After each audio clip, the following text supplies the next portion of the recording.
acá, hola a todos, con Ezequiel Seidenberg, que él es poeta y traductor. Vive en Estados Unidos, en Brooklyn, Nueva York, pero es argentino como el dulce de leche, podríamos decir. Para arrancar, yo quiero compartir a quienes están escuchando y a Ezequiel sobre todo un fragmento de un libro de Giovanna D'Alessio, que es un pequeño tratado sobre la amistad, que me parece un punto de partida eh, bastante clave para esta conversación que vamos a tener hoy, ¿sí? Bueno, son distintos capítulos, el libro, donde ella va hablando de distintas amigas, de los vínculos que tiene con sus amigas, ¿no? Y en este párrafo, sobre su amiga Jimena, dice: Jimena siempre tiene pensamientos nuevos y los quiere compartir conmigo. En ese sentido, somos, creo, parecidas. Somos personas fanáticas de las ideas y las palabras. Nos gusta más que nada hablar y relacionar, asociar, llegar a lo preciso. Una vez escribió en un texto algo que nunca olvidé. Cosas que han perdido su poder. 2 puntos. Un hombre que no elige las palabras que pronuncia.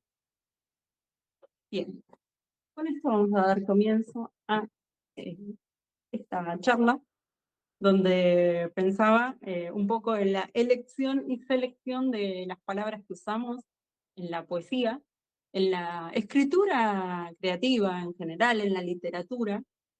Y en el caso, bueno, de Ezequiel, que vos sos poeta y traductor, pensar en qué pasa en las traducciones, justamente en que una de las particularidades de tu voz traductor, vos con Z o con S, como quieran, es que usás justamente el voceo, ¿sí? Las traducciones son a un tono y a una voz muy precisa argentina, ¿sí? Entonces yo leo un poema de un estadounidense, pero me llega en una voz cercana, ¿sí? No está atravesado por la barrera del tú o del lenguaje neutro, como estábamos hablando detrás de bambalinas. Quería preguntarte de esto, ¿qué es lo que te mueve a esa voz, a construir ese tono que es cercano también a quien sos? Bueno, gracias por la pregunta. Te decía que me parece una excelente pregunta para empezar y algo importante de considerar. Eh, yo hace mucho tiempo que estoy traduciendo eh, y que tenga memoria nunca traduje al tú o a un tono, a un dialecto que no fuera el mío, salvo cuando me lo hubieran pedido, me pagaran por eso, básicamente, cuando traduzco por placer, por gusto, como los poemas que recibís en tu bandeja de entrada. Siempre traduzco al argentino, te decía, porque la traducción es un fenómeno que yo considero siempre regional. Cuando uno traduce un poema, no traduce una serie de palabras, traduce una posición de una persona que dejó huella componiendo con palabras un objeto que tiene que ver con su propio lugar de enunciación y no simplemente con una fórmula de palabras. No es lo mismo en una cultura eh, como la estadounidense, no sé, un apple pie que en la Argentina, ¿no? Tiene otra connotación. Yo, como estoy vertiendo ese dispositivo, ese pequeño aparatito a otra lengua, bueno, también cambio las referencias culturales, porque es para el público que, que lo va a recibir. En mi caso, yo soy argentino y conozco, digamos, tengo como un repertorio propio, que es el que uso como referencia para el argentino. Hay muchos españoles de Argentina, castellanos de Argentina. Pero bueno, en mi caso es, lo más honesto que puedo hacer es usar mi propia voz, digamos, o sea, usar mis propias inflexiones.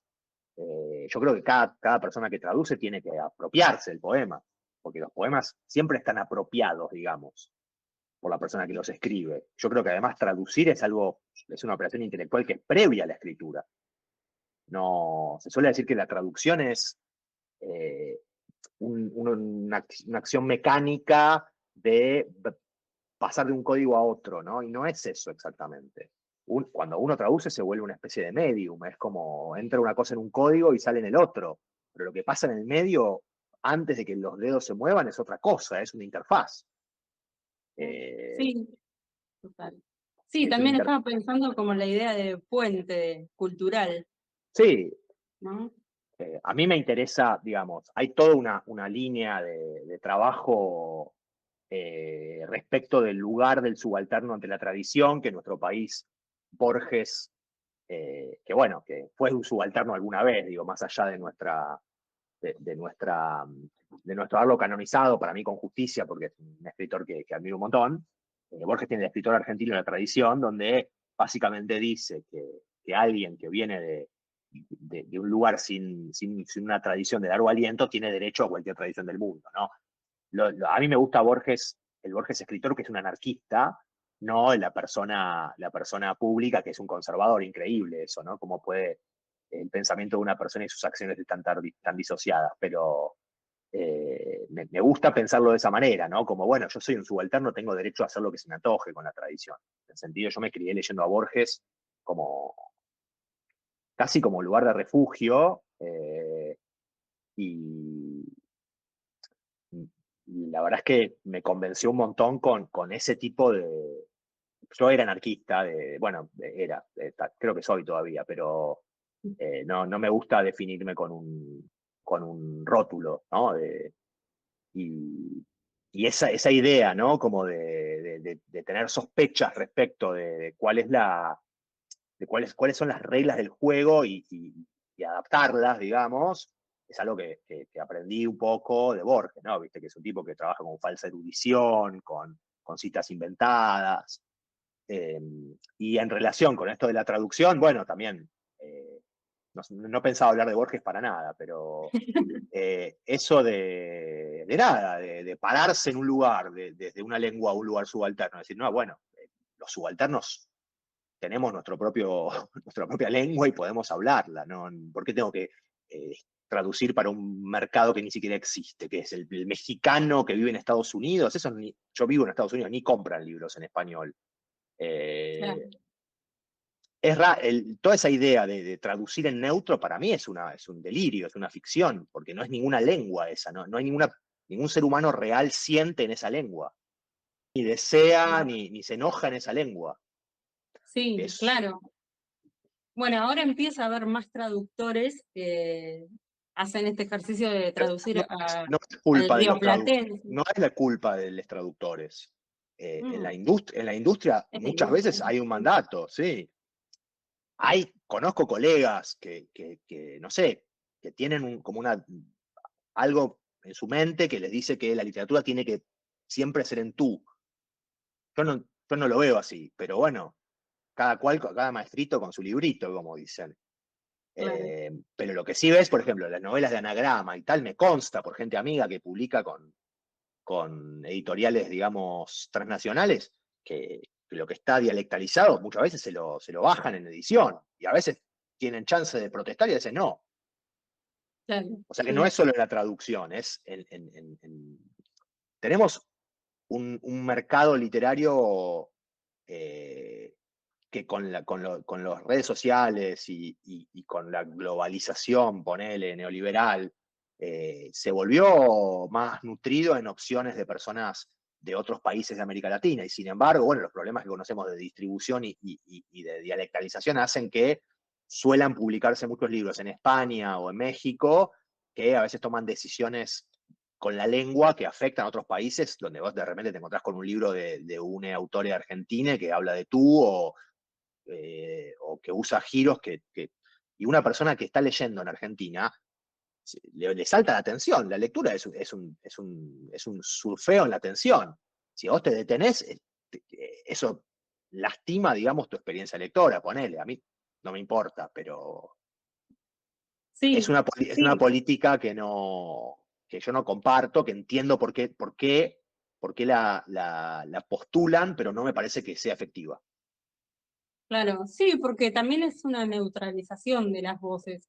Pienso en esto de que, como que estamos hablando más en términos de el español neutro o el español de España, lo que es el español latinoamericano, que no existe, ¿no? Y que también dentro de Argentina, cuando vos lees a una escritora, un escritor de Entre Ríos, tiene un tono, una voz, e incluso los temas que trata no tiene nada que ver con lo que nos pasa acá en Almagro, ¿no? En la ciudad de Buenos Aires, en mi caso, ¿no? Como que hay Mm. algo que todo eso influye y tiene que ver con lo cultural, con un manejo hasta incluso del humor, ¿no? Como el humor cordobés, ¿no? Y si sos porteña, Yo ¿no? quisiera un mundo con más dialectalización, con más Bien. regionalización, Sí, con más gente cordobesa, más gente formoseña, con más gente. Por eso también me gusta traducir del inglés no estadounidense, como por ejemplo de Nigeria, que es una zona del mundo que me dediqué a explorar con mis traducciones durante un tiempo más o menos largo. Eh, no entiendo el gusto por aplanar. Me parece que tiene que ser una decisión de marketing sin ninguna eh, consideración estética. Pero bueno, ¿en qué barrio viviste cuando estabas acá? ¿Y durante cuánto tiempo, más o menos? bueno, nací y crecí en Belgrano, en el Bajo Belgrano. Viví hasta los 23 en Belgrano. Después me mudé a Almagro.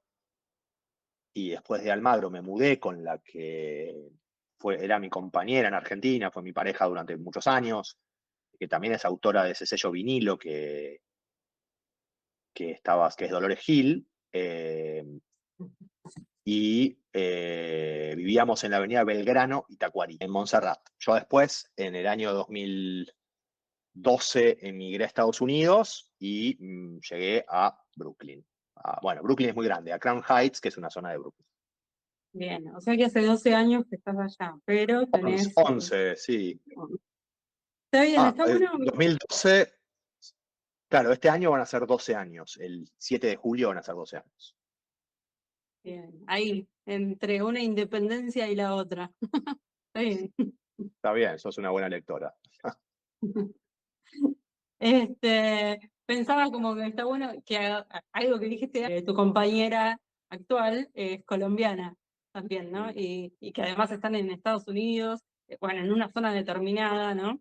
Y cómo todo eso va también entretejiendo, cómo nos expresamos y cuál es el lenguaje y las palabras que circulan, ¿no? Em, Pienso en esto, no sé, como traigo un ejemplo propio que es mi vieja es de Miramar, yo tengo 37 años, hace 36 que vivo en la ciudad de Buenos Aires, y hace muy poquitos años empiezo a detectar que hay palabras que uso yo que son miramarenses, ¿no? Como de pueblo. Cuando alguien me dice, che, ¿qué estás diciendo? Y es como, A ver, ¿me contás cuáles son esas palabras? Me interesa.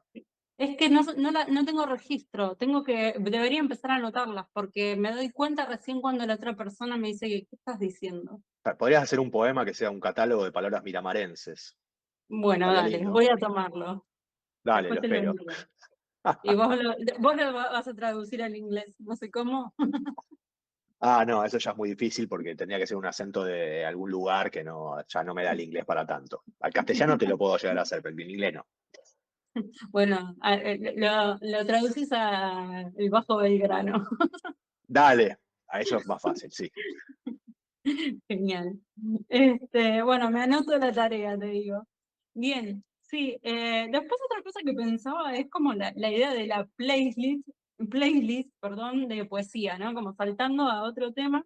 que me parece un gran concepto eh, que te lo escuché a vos y me gustaría que despliegues un poco qué es para vos esto de la idea de el poema que es parte de otros más y qué es lo que importa del poema, ¿no? También, como decir. Mira, me alegra que te guste lo de la playlist. Mientras me distraía, estaba poniendo en la descripción de la nueva newsletter, que en realidad es la misma newsletter que cambia de servidor a partir de mañana, y le puse playlist de poemas. Eh, Hermoso. Creo que está linda la mención que haces. Yo, bueno, mi educación sentimental, como la de cualquiera que se crió Te en... interrumpo para hacer un atasco para quienes no saben que todos los días vos envías un mail traducido por vos mismo a través de un newsletter, que cuando salga esta entrevista, aparentemente se va a llamar playlist de poesía. No, se llama el poema de hoy el newsletter, pero playlist de Bien. poesía es playlist de poemas es la de una descripción que me pedían, que no daba con la descripción y me la acabas de dar, así que muchas gracias, Juli. De nada. Bueno, volviendo al tema de la playlist, eh, varias cosas. Por un lado, como te decía, el propósito de esta newsletter, además de divertirme, que es el primer propósito, que me gusta la poesía, me gusta traducir y me gusta compartir lo que hago con otras personas, es sacar a la poesía de un lugar en esta época está, que no es el lugar usual de la poesía, o no es un lugar necesariamente atávico de la poesía, como algo difícil para elites, para gente con doctorado y, no sé, en una diplomatura en rocket science, no sé, en ciencia eh, y la verdad es que la lengua es poesía en movimiento. El poema es la lengua, es como la gran ballena que está flotando por el cielo, que es la forma de hablar que muta todo el tiempo, que estamos haciendo las personas que hablamos. Y la persona que escribe en realidad traduce de esa ballena un pedazo, o agarra un pedazo de esa ballena, ya la escritura es para mí una traducción. Pero bueno, me estoy yendo por las ramas. El tema de la playlist, ahí va. Me gusta la analogía de la música porque acerca el poema a la canción, que finalmente es un poema. Digo, las letras de las canciones son poemas. Eso es Claro que lo sí. primero.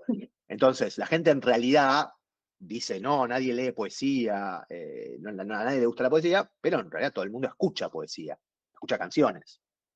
A mí me interesa la poesía más allá de la canción, también porque no sé cantar y porque no, hago esto porque es lo que puedo hacer, me gustaría poder hacer más, pero dentro de mis posibilidades me gusta acercar poemas a la gente, digamos, a personas que no sean especialistas. De hecho, estoy bastante en contra de la especialización en general, intelectual.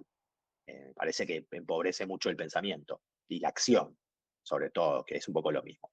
Pero no es lo mismo, pero están en tensión.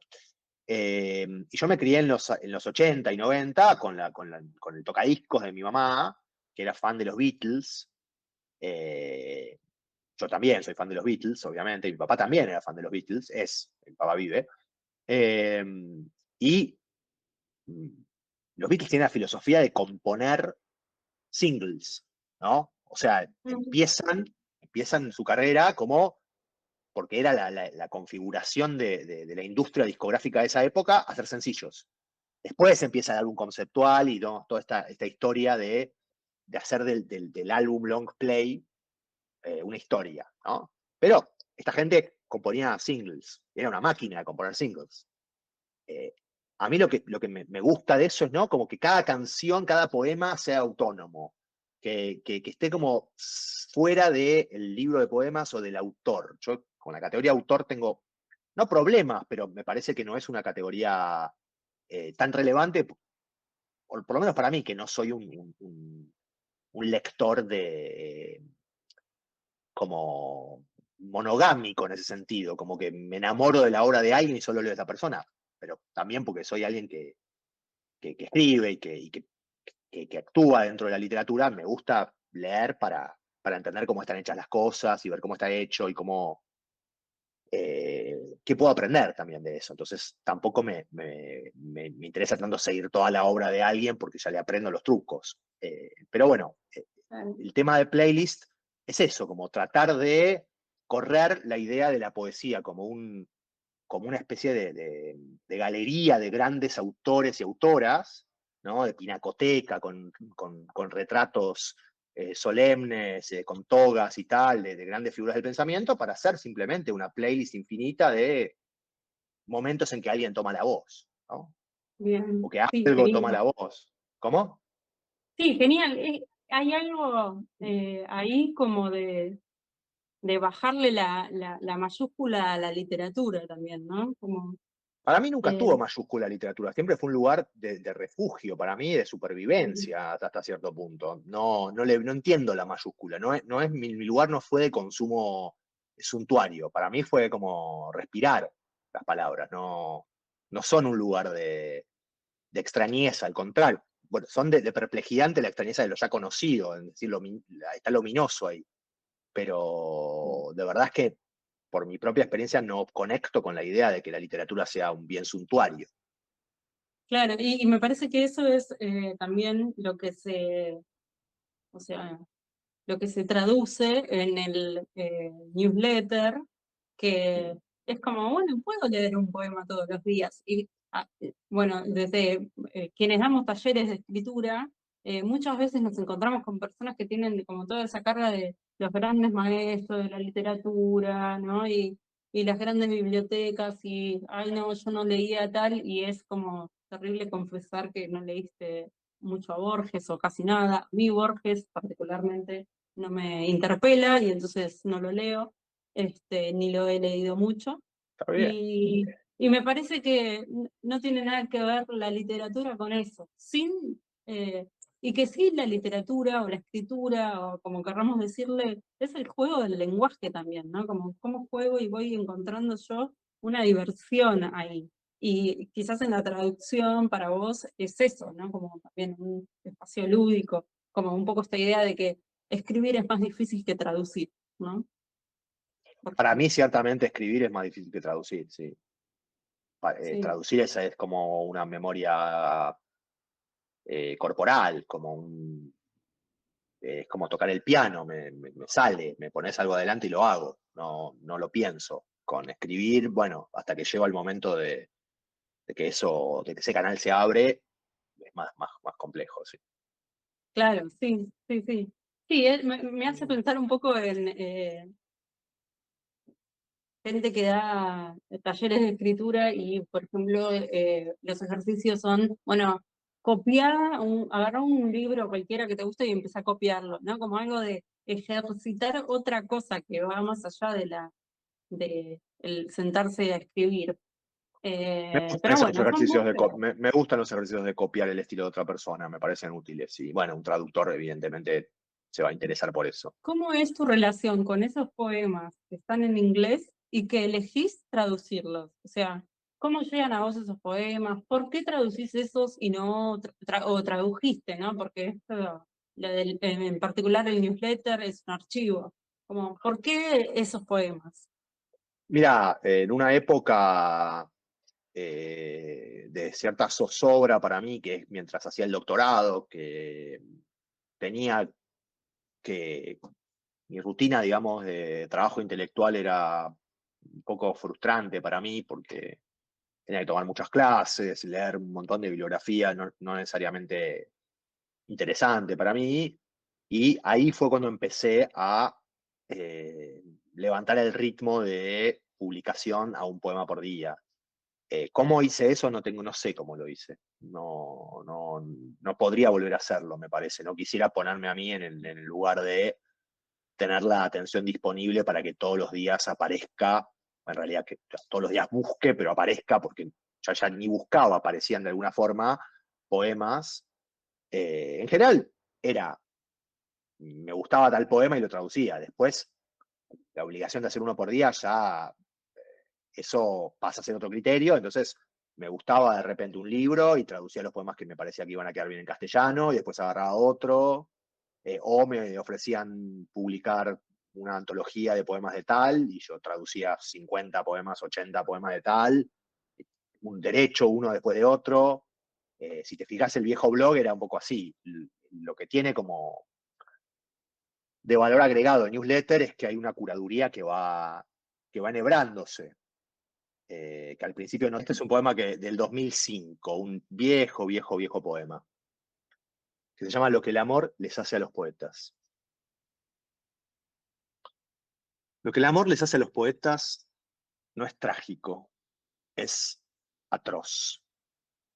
Les sobreviene una luctuosa ruina a los poetas que el amor captura, sin importar su orientación o identidad poética. El amor lleva al total desastre de la uniformidad a los poetas gay, a los poetas pansexuales y bisiestos, y a las poetas y poetrices feministas, fementidas o veraces, a los obsesionados con el género y a los degenerados por igual, y a los perversos polimorfos. Y hasta los fetichistas de los pies del verso capitulan a las plantas del amor, que no distingue ideología, programa ni poética. A los bates de la Torre de Marfil los precipita del penthouse ebúrneo directo a planta baja. A los apóstoles del Zeitgeist, que proclaman sin empacho que la lírica está muerta, les permite insistir en el error y en sus prolijas parrafadas. Les produce una hemorragia palatal a los que comban parcos aforismos diagonales, a los herméticos de lata, a los que envasan sus versos al vacío, a los falsarios del silencio, y a los que fraguan haikus castellanos al itálico modo. A los puristas de la voz les corta en seco su dulce lamentar, y a los maniáticos del ritmo les quiebra las falanges y estropea el íntimo metrónomo que llevan junto al corazón para marcar el paso de sus versos. Les compone el censorio a los videntes y malditos y demás rebeldes e insurrectos sin razón ni causa poética, y les cura el desarreglo razonado de todos los sentidos. Desaloja de su noche oscura a los que piden luz para el poema en las cavernas del sentido y los devuelve sin escalas a la trasnoche de la carne literal. Lo que el amor les hace a los poetas con paciencia y mansedumbre, mientras las mariposas lentamente les ulceran el estómago y el páncreas poco a poco deja de funcionar, es harto inconveniente. A los que buscan con ahínco y precisión de cirujano la palabra justa, les arruina el pulso y en lugar de dar la vida la aniquilan en su afán. Y a los que con ardor y devoción persiguen un absoluto en el poema como un grial todo de luz, tirante, diáfana y febril, les nubla las certezas y el deseo mismo de saciar su ansiedad. Lo que el amor les hace a los poetas inadvertidamente mientras cosen y cantan y se atoran de perdices es agudo, terminal y fulminante. Es un torrente arrollador de prosa que espolea y multiplica en progresión exponencial a los zopencos y palurdos de la poesía, a los que cortan sin razón sus versos diminutos, a los jinetes compulsivos, a los diseñadores tipográficos del verso, a los que quiebran la sintaxis sin saber torcerla, a los que escarban en el éter a la busca de inauditos neologismos inaudibles, a los modernos sin pretexto, a los que creen descubrir la pólvora en sus versos balbucientes, a los contestatarios automáticos y a los pornopoetas, a los que sueltan grandes nombres por la densa fronda de sus poemas como Hansel y Gretel arrojaban migas, a los que impostan en su voz vacante los mohines de una infancia lobotomizada, a los poetas bellos y felices, caprichosos, a las tribus urbanas y los grupis de la poesía pubescente, a los poetas pop y los rockstars del verso, a los videopoetas y performers, a los omnipoetas, voladores o rastreros identificados, a los objetivistas sin objeto ni vista, a los que exigen que el poema se vista de mendigo, a los filósofos poetas y a los cultores convencidos de la prosa poética. El amor que mueve el sol y a los demás poetas los lleva hasta el postrero paroxismo, los convierte en tierra, en humo, en sombra, en polvo, etcétera, en polvo enamorado. Y si resulta todavía que entre ellos se aman amorosos los poetas pares, felices en su amor solar, sin escansión, como si fueran en verdad el uno para el otro un agujero negro de opiniones nebulosas, tácitas palmaditas en la espalda y comentarios al pasar, enanos, enfriándose, se absorben entre sí y desaparecen. Excelente, excelente. Pobres poetas. Bueno, estamos todos incluidos, yo también ahí, no. Obvio, por supuesto. no es una invectiva contra nadie, sino básicamente una descripción del Somos, campo. somos nosotros. Y bueno, te querías que leyera una traducción también. Dale. ¿Tenés alguna preferencia? Tengo muchas. Unas cuantas tenés. Bastante más que poemas propios. Claro. ¿Sabés cuántas traducciones tenés? No, No, ni idea. no, Yo sé que en no. mi bandeja de entrada tengo 125. Dije, mira, está bien. No, hay más, hay más. Sí, claro. Desde que empezó la newsletter, mandé varias más que esas, pero en total hay miles en el archivo de 17 años. Eh, bueno, leo lo que me gusta a mí. Obvio, por supuesto. Bueno, Para eso estamos. es un poema de Rilke, un clásico, un soneto, Bien. al que siempre vuelvo. Se llama Torso arcaico de Apolo. Sobre una estatua de un Apolo mutilada, la estatua, sin cabeza, sin piernas y sin brazos, que Rilke vio en un museo en París cuando era secretario, amigo de Rodin, el escultor francés. Eh, es un poema muy raro, porque salta de la descripción de esta estatua a casi un momento de autoayuda que es bien, bien extraño. Vamos. Torso arcaico de Apolo. No conocemos la cabeza donde maduraron los ojos, pero el torso, como si fuera un candelabro, arde, y aún retraída su mirada dura y relumbra. Si no, el pecho combado no te encandilaría, ni las ingles dirigirían con callada curva una sonrisa al centro de su sexo.